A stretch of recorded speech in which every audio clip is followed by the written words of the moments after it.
The Employment Rights Act, which finally received royal assent and came into effect on the 18th of December 25, signals the most significant and meaningful change to UK employment law in a generation.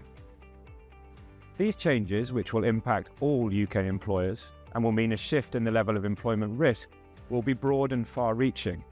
Although implementation will be gradual, with changes coming into effect across 2026 and 2027, and the UK government running numerous consultations about the changes and their impact, given the scope and extent of the changes, UK employers must start preparing for them now.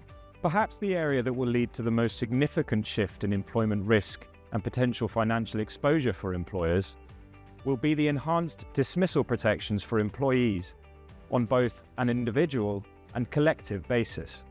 In the case of collective redundancies, where an employer is having to make 20 or more redundancies within a 90-day period, the cost of failing to comply with collective consultation obligations will increase substantially, with the maximum protective award for non-compliance doubling from 90 to 180 days gross pay per affected employee.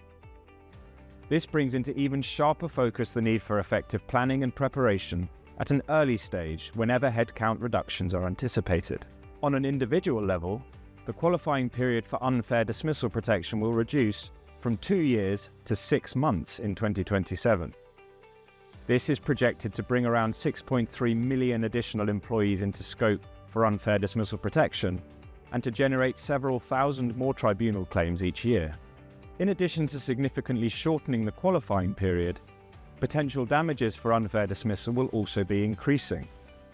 The current compensation cap for a successful unfair dismissal claim, being the lesser of 52 weeks' pay or around £118,000, will be removed entirely. Removing the cap will materially increase potential financial exposure and related litigation risk for UK employers, particularly in the context of dismissals impacting senior and highly paid employees. To try to mitigate against this, UK employers will need to focus on hiring processes and effective employee management, and any dismissal decisions will require even greater structure. Clear and effective policies and training will be key. Taken together, these reforms to dismissal laws will not just change outcomes, they change when risk arises. Employment risk will move earlier in the decision cycle and sit closer to senior management and the board. As I say, changes to UK employment law from the Employment Rights Act are extensive and far-reaching, and in this LaborSpeak I have touched on one discrete aspect of them.